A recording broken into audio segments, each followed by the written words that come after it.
This is the seventh and final septenary of the Arbatel of Magic. Aphorism 43. God exists, and his works exist as desired. He has given us the freedom to obey or disobey his commands. Those who obey receive rewards, while the disobedient face deserved punishment. Thus, through arrogance and contempt for the Son of God, some spirits have distanced themselves from the Creator. They will remain so until the day of wrath.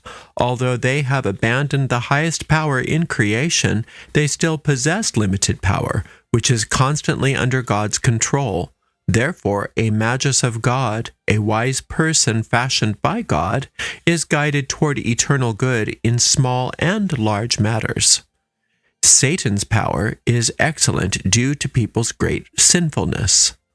Thus, even satanic magi can possess remarkable abilities, more significant than some may believe. While they have limitations, they exert incomprehensible influence over transient aspects of life.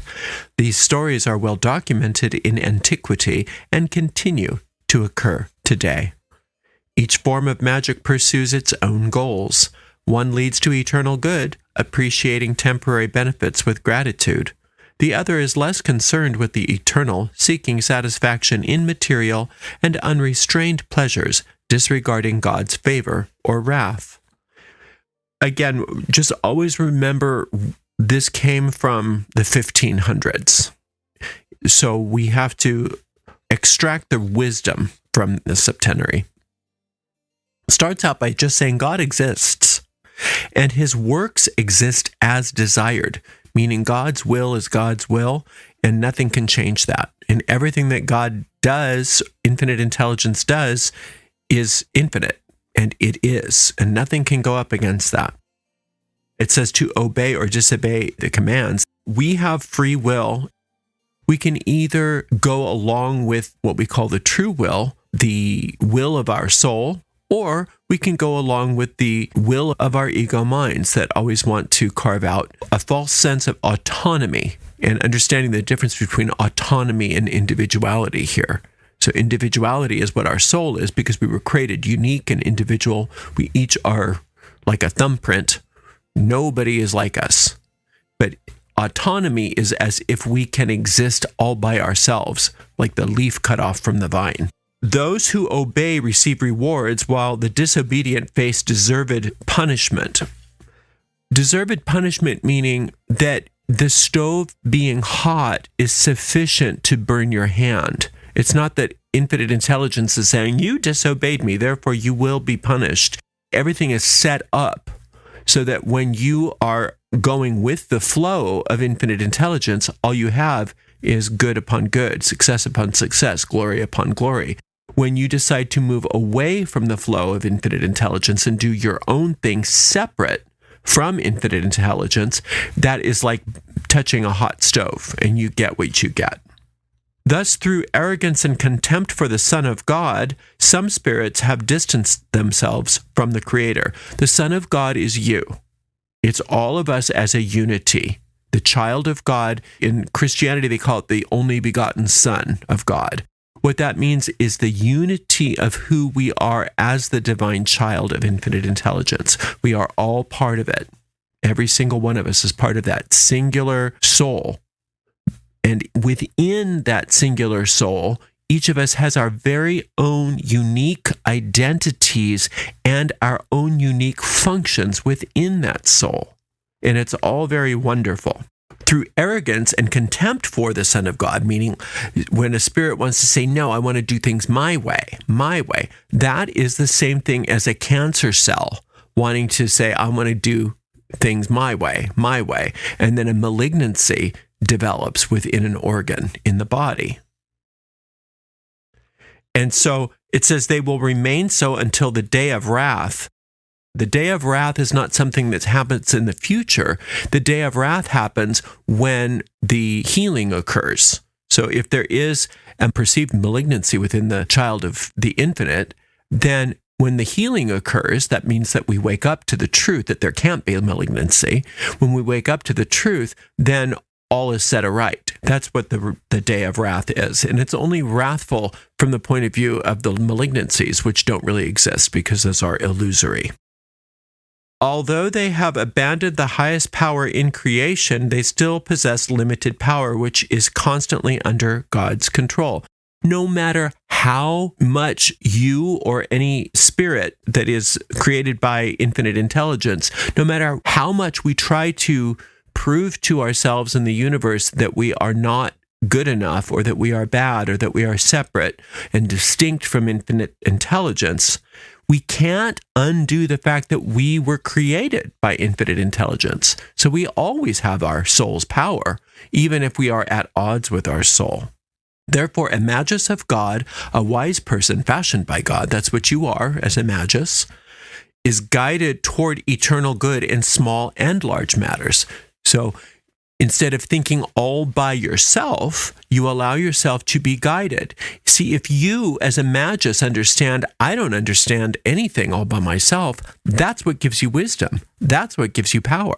That's why you are elevated to that high place of being a magus, because you understand that you have to ask from the wiser parts of the universe that know more than you do. And that's why we have guides. So we turn to infinite intelligence to guide us and lead us, rather than making up our own mind all by yourself all the time. Satan's power is excellent due to people's great sinfulness. Thus, even satanic magi can possess remarkable abilities, more significant than some may believe. While they have limitations, they exert incomprehensible influence over transient aspects of life. These stories are well documented in antiquity and continue to occur to this day. That's why it seems like really horrible, evil people seem to have so much power. It's like, wow, how come I have such struggles and they do everything wrong and they seem to just thrive and thrive? It's because this world loves that. It's talking about people's great sinfulness and Satan's power. Satan is simply what they are calling the demiurge. The demiurge is to the ego what the oversoul or the Christ is to the soul. The child of God is the one soul, and then each of our souls is like rays of light out of that soul. Well, the demiurge is that for the ego, teaching each and every one of us that we are unsafe and that we need to carve out individual, autonomous kingdoms for ourselves. In fact, disconnecting from that vine, if you will. But we understand that that doesn't work ultimately.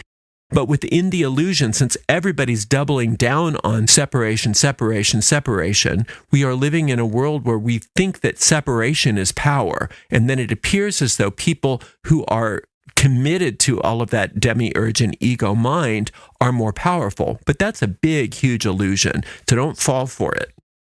Each form of magic pursues its own goals. One leads to eternal good, appreciating temporary benefits with gratitude. The other is less concerned with the eternal, seeking satisfaction in material and unrestrained pleasures. This is talking about not being materialistic.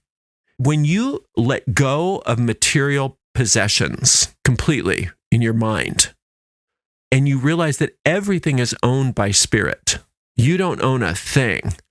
It completely takes so much stress off of you. Even though you may own your house and your name may be on that title of your house, or your car, your name may be on there. That's just an illusion. You recognize, I'm just taking care of that. I'm the steward of those things. Those things belong to spirit. I don't have any ownership. Thank goodness. Because now, since I don't have any ownership, I'm only responsible for allowing myself within the moment to manifest what I need when I need it. I have all that pressure off of me. Whereas what they're calling the evil magicians, what they are all into is saying that the temporal pleasures of this world are everything. And they get into owning and they get stressed out. We don't have that stress as magi of the infinite because we realize that we don't own anything. We don't want to own anything. It may appear that we own things, but that's just an appearance. We know in our hearts that infinite intelligence owns everything and that we get anything we need through magic, through the infinite science of the magi. Aphorism 44. The transition from an ordinary life to a magical life is similar to waking up from sleep. What happens in the lives of ignorant people also happens to the Magi, but with their knowledge and consent. The Magus understands when he thinks, ponders, deliberates, decides, and defines what to do for himself. He can observe when his thoughts come from a separate entity manipulating him and will test which type of entity it might be. On the other hand, someone who is unaware of magic is driven back and forth like an animal, whether it's coming from their own mind or influenced by some attending essence or entity. They don't know how to protect themselves from their enemies or to avoid the traps set by the tempter through the word of God. The transition from what they're calling an ordinary life into a magical life is like waking up. And that's what magic is waking up to your power, is waking up to your place, waking up to your true will, saying, oh, I was dreaming that I was this separate little powerless entity. And now I realize, oh no, I have everything I need. I have great power. And I also have great responsibility. And it's wonderful responsibility because it's not all by myself. I have all the help I need at every moment of time and point of space. We have the same problems as everybody else as Magi. The only difference is that we look to infinite intelligence to solve those problems in the moment, whereas normal people who don't understand that think that it's all up to them, and they don't have any help. Even the religious people, they don't have help because they don't really understand. They're asleep. They are praying to some external deity rather than realizing that we are an extension of the infinite. And since we are not disconnected from the infinite, we have access to all help at any moment of time and point of space. It says that the Magus understands when he thinks, ponders, deliberates, decides, and defines what to do for himself. Understanding the power of our thinking and our observation and realizing that understanding is our greatest power. The more we understand something, the more we have power over it. Since we have all of that, we can observe our thoughts when our thoughts come from a separate entity manipulating us. And we can test which type of entity that might be. As we start to realize, oh, I need help here. Am I getting help from spirit or am I getting help from the ego? I understand the difference of that very easily because spirit makes me feel peaceful. Spirit makes me want to connect. Spirit makes me think about how I exist within the realm of eternity, whereas the ego gives me thoughts that increase my fear, that make me think that I'm all alone, that make me think I have to go out and do things all by myself to fix things. The ego makes me want to look to the world to manipulate things within the world in order to correct problems within the world, whereas the spirit says that we're going to turn away from the world into the world of cause and look to the world of cause and mind to fix problems within the manifest world. So we learn which parts of our mind are in operation. Is it the part of our mind that is connected to the infinite, or is it the part of our mind that's trying to separate from the infinite? Aphorism 45. The ultimate lesson of magic is to discern what to accept and what to reject from attending spirits. The wisdom of the psalmist guides us. How can a young man keep his way pure? By living according to your word, O Lord. To heed God's word, safeguarding it from the clutches of the evil one, is the pinnacle of wisdom. We may embrace and follow other spirit-guided suggestions as long as they align with God's glory and benevolence toward others, without scrutinizing their origin. However, let us be cautious not to excessively be preoccupied with trivial matters, as Christ warned Martha. Martha, Martha, you are worried and upset about many things, but few things are needed, or indeed only one. Mary has chosen what is better and will not be taken away from her. Therefore, always bear in mind the words of Christ, but seek first the kingdom and his righteousness, and all these things will be given to you as well. These things encompass all that is necessary for the mortal microcosm, such as sustenance, clothing, and other essentials of life. Okay, the ultimate lesson in magic is to discern what to reject and what to accept. The waxing moon versus the waning moon is a good way of thinking of that. Part of our job is to increase and to accept and to move forward. The other part of our job is to deny, is to banish, is to reject. And we have to constantly learn which is appropriate in any situation. And when we do that, we can also recognize that it's not that complicated. It's ultimately not that hard. We don't have to come up with all kinds of complex understandings of our situation. We just have to seek the kingdom which is within us and let everything be handled for us. Let everything be handled for us. The kingdom which is within us is simply that place of peace, that place of connection. When you seek that inner sanctuary, that inner peace, that inner kingdom, you have access to all power. And you become one with everything that is. You become one with the trees, one with the sky, one with the air, with the earth, with the fire, with the water. You become one with everything. And since you aren't separated from anything, you have access to everything. And everything is taken care of in easy and relaxed ways. It's only when you separate yourself from everything and you get into that world of tension that you have problems. Aphorism 46. Nothing defines a person more than their words and actions aligning. As the saying goes, like delights in like, meaning that those who live in harmony are the happiest.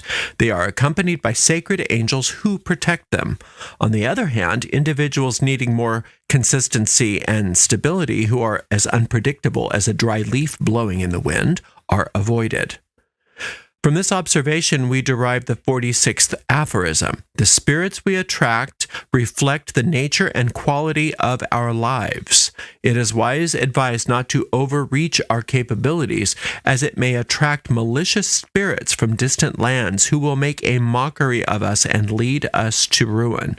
This principle is well known and is illustrated by the story of Midas, who desired everything to turn to gold, attracting a spirit that could fulfill his wish.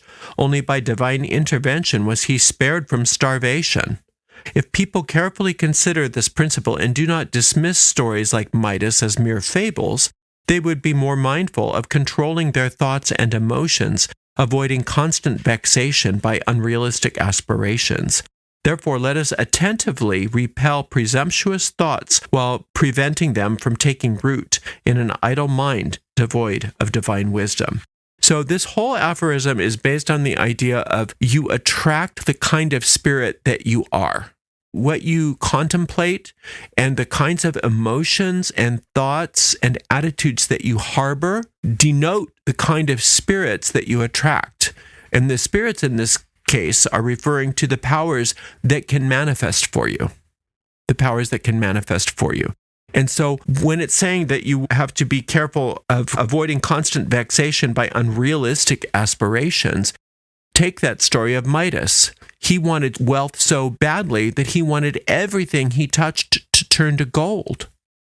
Well, that's an unrealistic expectation. You don't want everything to turn to gold. You don't need that much gold. Nobody needs that much wealth.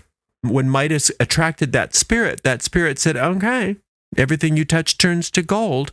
And he couldn't eat because he couldn't digest gold. He couldn't chew gold.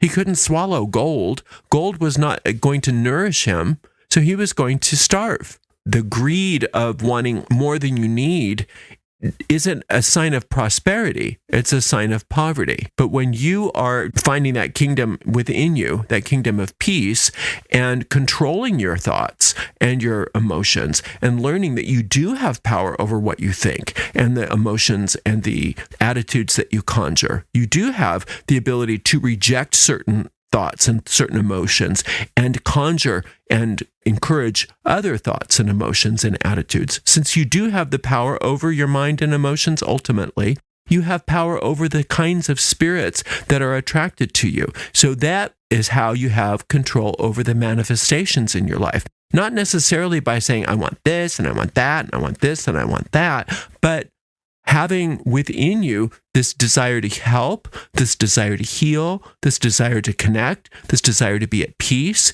this desire to love, those kinds of things will attract the spirits of abundance, and nothing will be withheld from you. You have access to anything you could possibly need or want at any moment of time and point of space. That is much more abundant, infinitely more abundant than thinking, how much can I get?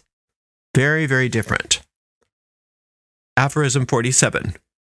Those who are dedicated and committed to their vocation will have loyal spirit companions, ensuring desired success.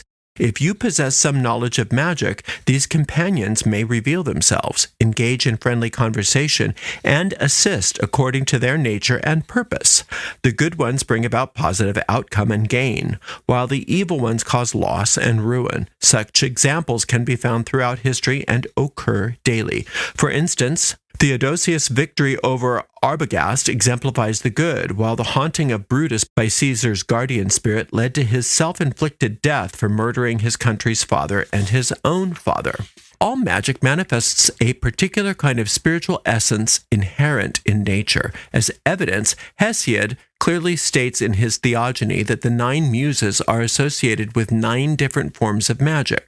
Homer was inspired by the genius of Ulysses in Psychogogia, and the higher spirit of soul guided Hermes, and Moses encountered God himself in the burning bush. The angel of the Lord led the 3 magi who sought to worship Christ in Jerusalem, and Daniel also received guidance from the angel of the Lord. Therefore, we should not boast about ourselves, for God shows mercy to whom he chooses.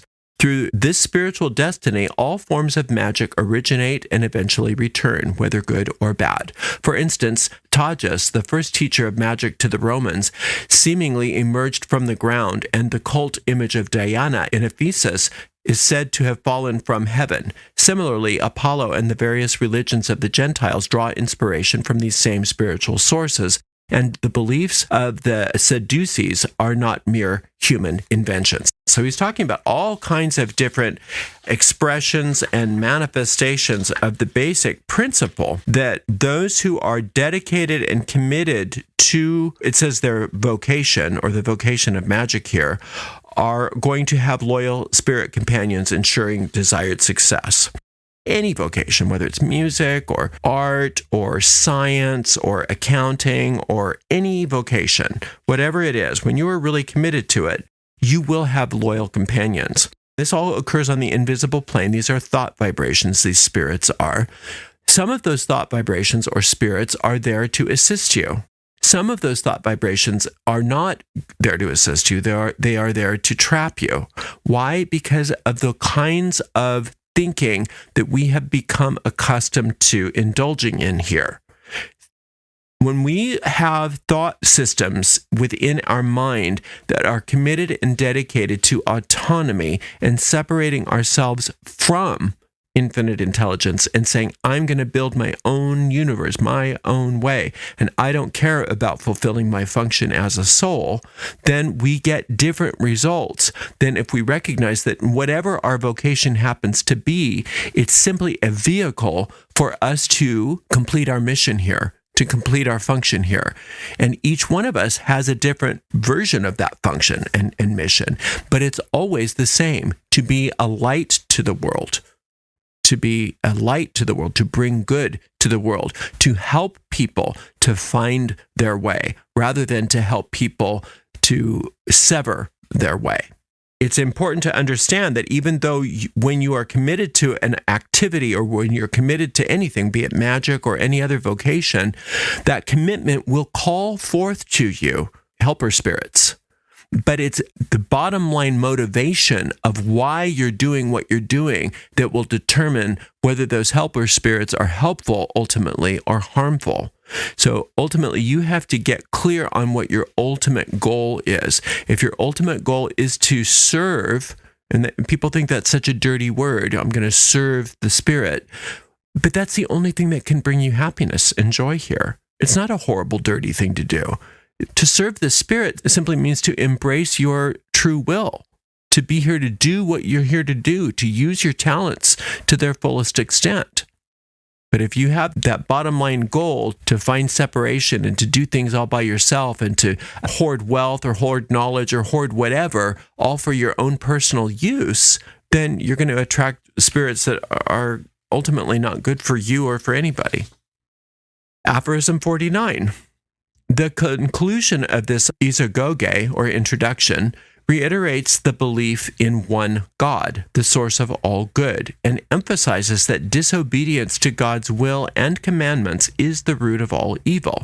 Therefore, The fear of the Lord is considered the starting point of wisdom and the foundation for the proper use of all magic. Obedience to God leads to his presence, the Holy Spirit, and the assistance of sacred angels, resulting in blessings from God's abundant treasures. However, when people lose their fear of God and allow sin to control them, they become susceptible to the influence of the prince of this world. Satan ensnares them with desires leading to their ultimate destruction. He elevates them temporarily, only to ensure a greater fall in the end. If you observe the world, both in sacred and secular history, as well as in daily life, you will see that it is filled with individuals who practice both good and evil magic. To provide a clearer understanding, we have outlined the divisions and subdivisions of each so that one can discern what to pursue and what to avoid in order to lead to a meaningful and purposeful life. And there's a little org chart that's included, and you'll have that when you get the handout of this lesson. It's interesting, but it's not all that necessary. What's most important about this aphorism is the bottom line of this whole introduction to what it takes to be a magus, according to this system, is the understanding that there's only one. There's one source, one substance, one power, one force. May the force be with you in all the universe. There's only one. It's not monotheism, where there's a deity out there that's better than all the other deities. That's different. This is an omnitheism, if you have to have any kind of theism, that there is only unity. There's only one. There's one power. It's the same mind. It's the same power. It's the same everything for everybody. The root of all evil, it says, is the disobedience of God's will. It's quite literal that it is. When we say disobedience of God's will, it's the turning away from your soul. It's the turning away from your true will. It's the turning away from who you are as a member of a giant community that is the child of God, the child of that one power. So when you turn away and you decide, no, I want to create my own universe and my own world, and I'm going to do everything by myself, I want to cut myself off from that tree. I don't want to be a leaf on a tree. I want to be a leaf all by myself. Well, that doesn't make sense. But the ego doesn't want you to know that that doesn't make sense. When it says the fear of the Lord is the beginning of all wisdom, what that means is the fear of the Lord is the presence, the understanding, and the consciousness of the presence of the infinite. The reason why it's fearful is because of the energy that you experience there. It's the only kind of fear that doesn't bring pain in this world. And so it's ecstasy. And when you have that ecstasy of being at one with infinite intelligence, nothing else is going to be good enough for you. Nothing else is going to be good enough for you. So that's why that's the start of all wisdom. It's the only thing that feels good, is that what they're calling the fear of God. It's the only thing that feels good. It doesn't feel bad. It feels amazing. And the more you fill yourself up with that feeling, the more you're going to only want to do the things that make you feel good. In the truest sense of the word. And you realize that a lot of the things of the body and of this world that the ego is trying to get you to say, this feels good, actually don't. They actually don't feel good anymore. You realize that that was a big lie, that a lot of the things of this world that you thought were so important are nothing. Once you feel that connection with infinite intelligence, the things of this world that are important and that do bring joy and that do bring real pleasure are abundant to you. And that includes all the money that you need, all the food that you need, all the clothing that you need, all the housing that you need, all the transportation that you need, all the connection with people that you need, all the pleasure of this world that actually helps you comes abundantly to you. And you no longer have to go searching for it and wonder why life is so hard. And that's the why magic of this sort is very, very powerful. Part of it is that you don't have to decide so much anymore. A lot of those decisions are no longer interesting to you. The only decision you have to make is the decision for what they're calling the fear of the Lord, which is such a silly way of putting it, but whatever, it works. That decision to connect with infinite intelligence at all times, because you realize that you're not really connecting with anything, you're just being aware of the connection that already exists. And everything works perfectly.